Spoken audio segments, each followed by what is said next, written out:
journal. Hélène Assabi. Mesdames et messieurs, bonjour et merci de rester avec nous pour ce journal. Au sommaire, le Togo s'active pour atténuer les effets de la pandémie du Covid-19 sur l'économie et le système financier. Une réunion de concertation s'est tenue ce matin entre le ministre des Finances et les acteurs des systèmes financiers décentralisés. Les échanges ont porté notamment sur le report d'échéance sur les prêts des clients pour une période de 3 mois renouvelable une fois sans charge d'intérêt, ni frais et ni pénalité de retard. Les scientifiques du monde entier ne baissent pas les bras face à cette pandémie. Le BCG, un vieux vaccin mis au point il y a près d'un siècle contre la tuberculose, va être testé contre le coronavirus dans un hôpital du Cap en Afrique du Sud. L'essai clinique est mené par l'organisme sud-africain TASC. Et puis sport football, la reprise c'est le maître mot des grands championnats européens. Selon l'UEFA, la Ligue des champions se poursuivra en août et les finales sont prévues pour la fin du mois. Les premières et deuxièmes divisions allemandes sont au programme dans 2 semaines.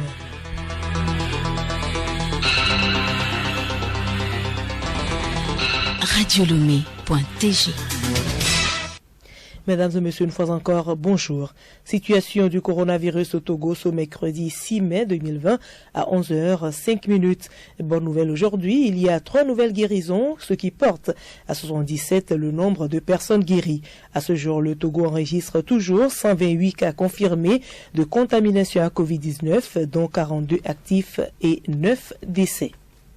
Et je vous l'annonçais en titre, le ministre de l'économie et des finances analyse les effets du Covid-19 sur l'économie togolaise avec les responsables du secteur financier. Après les banques, hier, c'est le tour ce mercredi des institutions de microfinance d'échanger avec le ministre Yao Kamaki.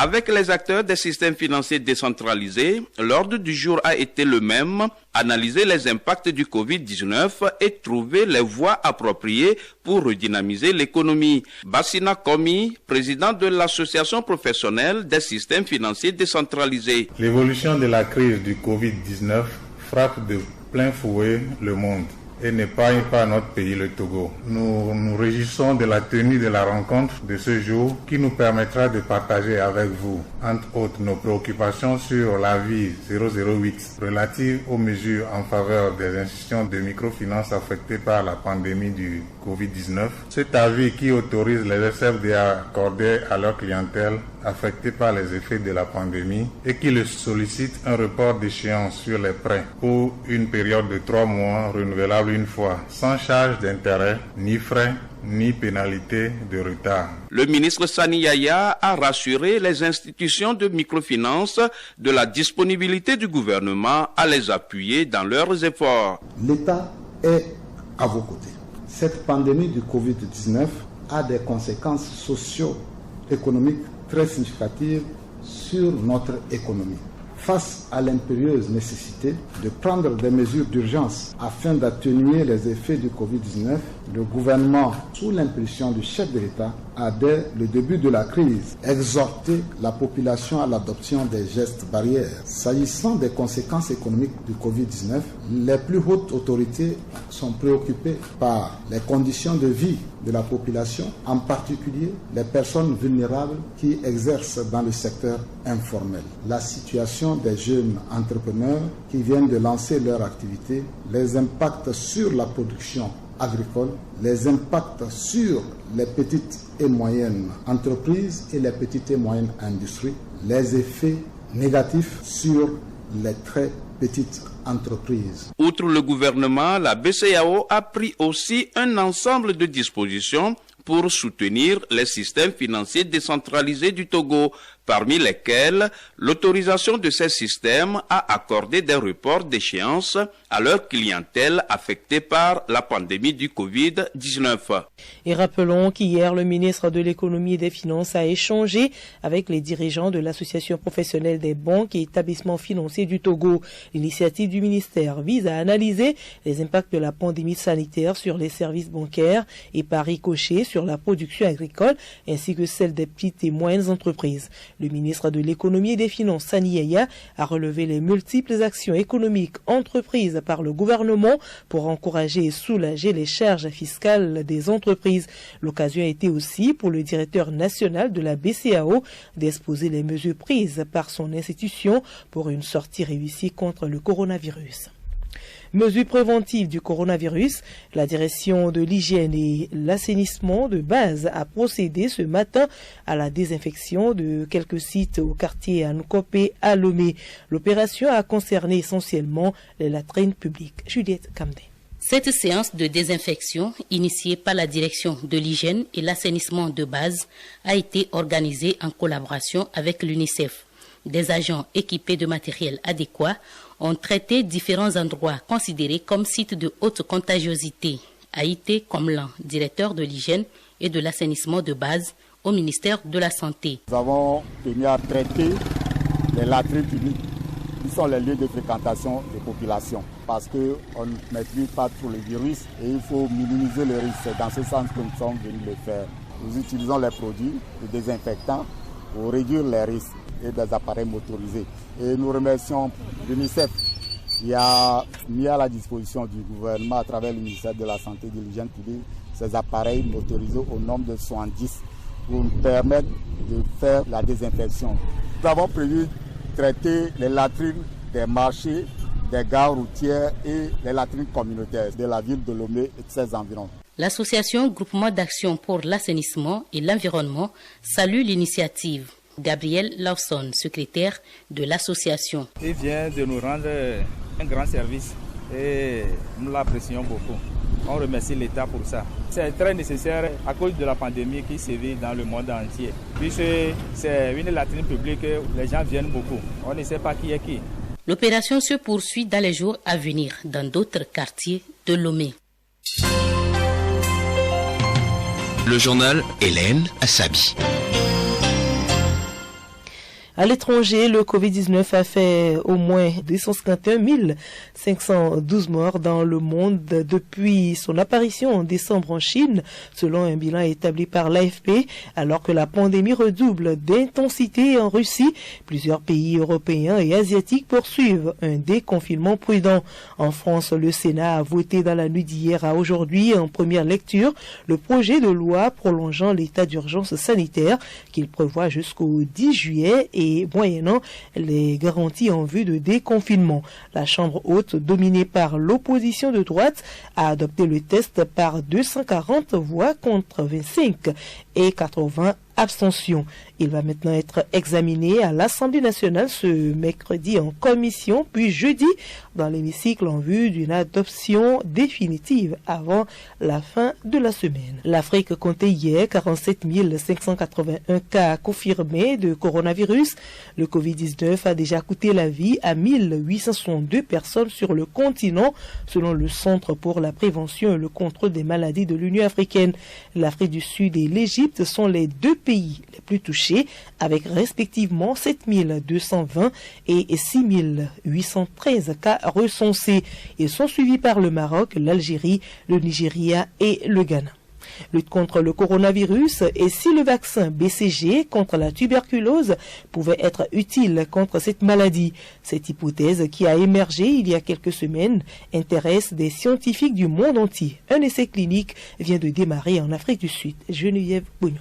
Le BCG, un vieux vaccin mis au point il y a près d'un siècle contre la tuberculose, va être testé contre le coronavirus dans un hôpital du Cap en Afrique du Sud. L'essai clinique est mené par l'organisme sud-africain Tasker, engagé dans la recherche médicale. Les volontaires sont des soignants. 250 d'entre eux recevront une injection de BCG, 250 autres un placebo. L'objectif est de savoir si le BCG réduit le risque d'être infecté par le coronavirus et s'il atténue la sévérité des symptômes. Ce vaccin a un effet particulier sur le système immunitaire. Il semble le renforcer dans sa lutte contre les infections respiratoires. Ainsi, des études ont montré que des enfants vaccinés avec le BCG souffraient moins de maladies respiratoires. On sait par ailleurs qu'il a un effet aussi sur des pathologies auto-immunes telles que l'asthme ou le diabète de type 1. Son action va donc bien au-delà de la tuberculose doses et pourrait se révéler utile à différents stades de l'infection à coronavirus. Tout cela reste cependant à prouver. Outre l'essai sud-africain, des tests sont menés dans plusieurs pays, dont la France, les Pays-Bas et l'Australie.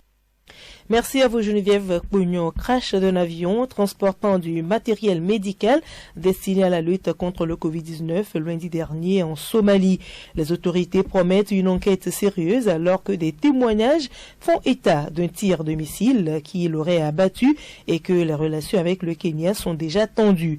À bord de l'avion se trouvaient 6 personnes, 4 Somaliens et 2 Kenyans, dont le fils du propriétaire de la compagnie aérienne qui pilotait l'appareil. Tous sont décédés dans le crash. Au Burundi, les 4 journalistes d'Iwasu, l'un des derniers médias indépendants du pays, en prison depuis 6 mois, comparaissent aujourd'hui devant la cour d'appel de Bujumbura. En août 2019, ils ont été arrêtés alors qu'ils étaient en reportage dans la province de Buzanza, dans l'ouest burundais, à la suite d'une incursion de rebelles burundais en provenance de la RDC. Ils ont été condamnés en janvier dernier à 2 ans et 6 mois de prison pour tentative impossible de complicité d'atteinte à la sûreté intérieure de l'État. Ce verdict a été dénoncé par toutes les grandes organisations de défense des droits de l'homme et de la presse. Écoutez Radio Lomé sur le web sur le www.radiolomé.tg. Et la rubrique Santé Plus d'aujourd'hui attire notre attention sur l'importance de l'autoconfinement ou la réduction de nos sorties pour éviter la contagion au coronavirus. Alice Berthe Baranda. Pour la réduction des risques de contamination du coronavirus, l'autoconfinement est un conseiller à la population. Lorsqu'on n'a rien d'important à faire dehors, il vaut mieux rester chez soi. Car il y a de ces patients asymptomatiques qui peuvent facilement transmettre la maladie sans la faire eux-mêmes. Dr Pana Asimawe, épidémiologiste de la santé publique, explique. Au Togo, on n'a pas encore de mesures de confinement, mais on encourage l'autoconfinement qui rentre dans le cadre du comportement individuel de nous tous. C'est pour ça que le gouvernement a dit, bon, si vous n'avez pas vraiment quelque chose de très important à faire dans la ville, dans le public, c'est pas la peine de sortir. Parce que ce que les gens doivent comprendre, en sortant, vous augmentez votre chance de rencontrer le virus au cours de votre parcours dans votre circuit, dans la rue. Au dehors, on rencontre d'autres personnes. Parce que il n'est pas écrit sur le front de quelqu'un que le virus est dans son corps. Il n'est pas écrit. Tout comme le VIH, il n'est pas écrit sur le front de quelqu'un. Mais vous ne pouvez pas à l'œil nu savoir si il porte le virus dans son corps, oui ou non. C'est pour ça que ces mesures de sortie, si vous faites un autoconfinement, c'est-à-dire vous limitez au maximum vos rencontres avec les autres personnes dans la rue, dans le public, vous réduisez justement votre, si je peux appeler ça, votre chance de pouvoir rencontrer le virus. Et le confinement tel qu'on l'a vu et qu'on le vit en Europe, il serait difficile chez nous ici de l'appliquer. Donc pour qu'on n'arrive pas à cette situation pour les pays africains et particulièrement le Togo, notre pays, il faudrait simplement faire les choses qui sont simples. Docteur, il est vrai que les chiffres ne sont pas exponentiels chez nous au Togo. Dites-nous tout de même comment faire pour baisser la courbe des victimes et des contaminations dans notre pays. Si vous regardez dans les autres continents, en Europe, aux États-Unis, c'est par milliers que les gens décèdent par jour. C'est des milliers de cas aussi que les gens enregistrent. En Afrique, on n'a pas encore atteint cette situation alarmante. Au Togo, on n'a pas aussi à s'alarmer tellement parce que le nombre de cas que nous enregistrons aujourd'hui ne doit pas nous amener à la panique, mais plutôt à renforcer justement les mesures qui doivent nous permettre de limiter encore la propagation de cette maladie au sein de la communauté. Alors, que faire? Bien sûr, la lutte contre une épidémie, sinon une pandémie, repose principalement sur la prévention. Dès que on dit qu'il y a une maladie en général, il y a un proverbe qui dit « il vaut mieux prévenir que de guérir ». Par conséquent, c'est la même approche qui s'applique à la lutte contre le Covid-19. Alors, les mesures de barrière, si nous les respectons exactement dans la communauté, chacun individuellement et d'une façon collective, nous limitons justement la survenue de nouveaux cas dans la population. Et par là, par ricochet, nous limitons la propagation et donc nous avons la chance de stopper la maladie, de stopper la pandémie. Voilà donc ce que je peux dire, la prévention qui passe par le respect et la mise en œuvre, l'application des mesures barrières que le gouvernement a mis en place. Quoi qu'il en soit, lavons-nous régulièrement les mains au quotidien, portons les masques et restons distancés les uns des autres. Ces mesures peuvent vraiment mieux nous protéger contre le coronavirus.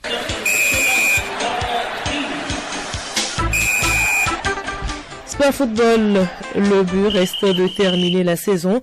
C'est la position de l'Union européenne de football. Plusieurs schémas, notamment la reprise des coupes européennes au mois d'août, sont envisagés. Les grands championnats comme la Bundesliga reprennent d'ailleurs dans 2 semaines, selon la presse allemande. Théophile Dandako. Le retour de la Bundesliga se confirme. L'Allemagne compte autoriser dans 2 semaines la reprise à huis clos de son championnat de football interrompu en raison de la pandémie du coronavirus. C'est selon un projet d'accord entre la chancelière Angela Merkel et les régions. La reprise des matchs en première et deuxième division pour limiter le dommage économique est jugée acceptable à partir du 21 mai prochain selon les médias allemands.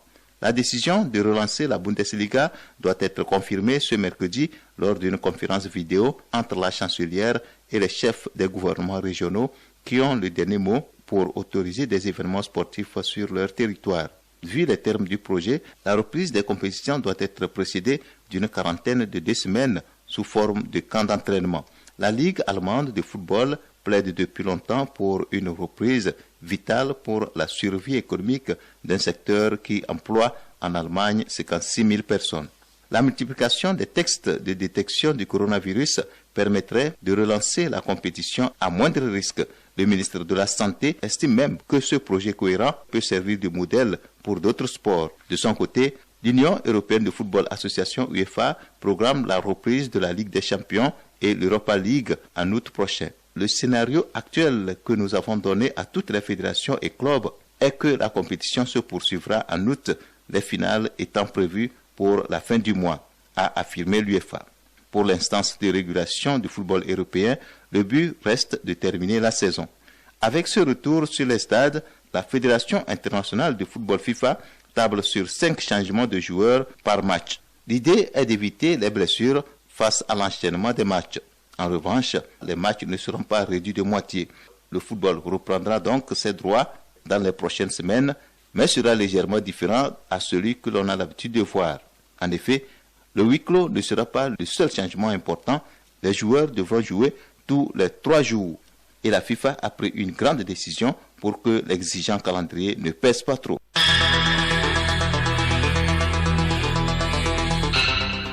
Voilà, nous sommes ainsi arrivés à la fin de ce journal. Retenez pour l'essentiel que le Togo s'active pour atténuer les effets de la pandémie du Covid-19 sur l'économie et le système financier.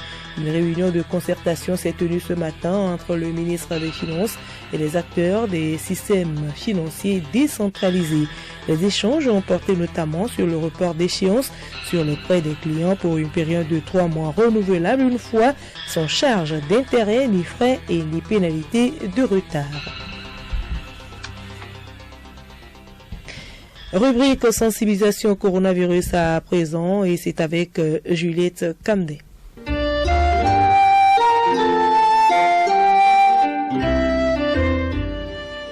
Le glutathion est un antioxydant.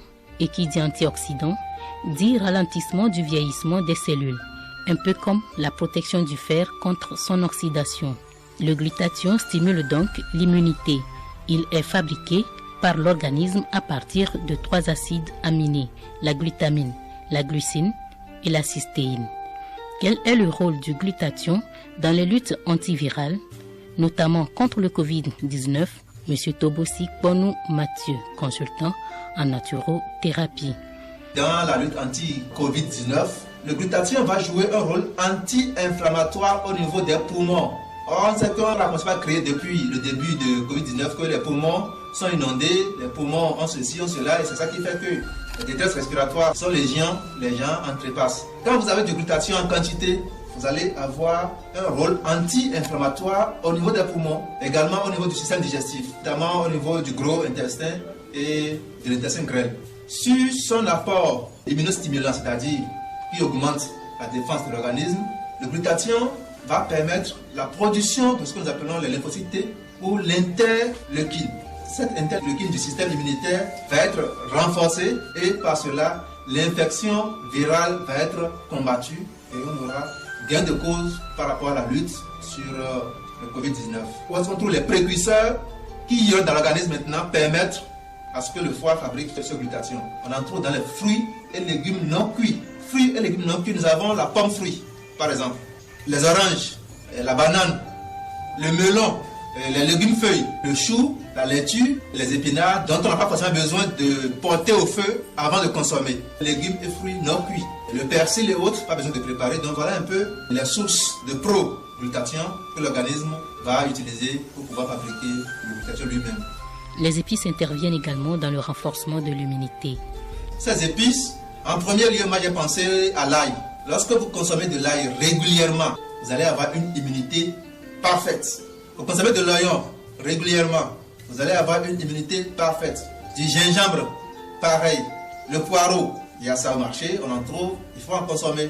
Le poivre, le curcuma, qui va jouer un rôle anti-inflammatoire également, il faut en consommer. Le piment, qui va permettre à ce que vous ayez les papilles gustatives qui chauffent, et ça va produire de la chaleur dans l'organisme, et ça va aussi permettre de lutter contre les infections virales.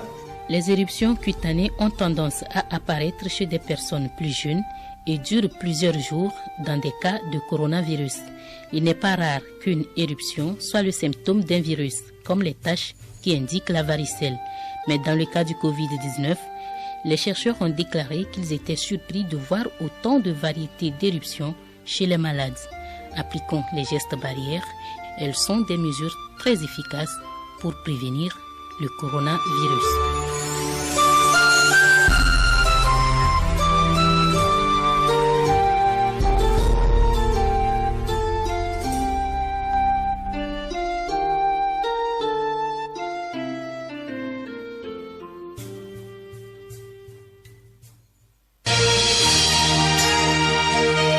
Radio Lomé, boîte postale 434, email radiolomé@radiolomé.tg.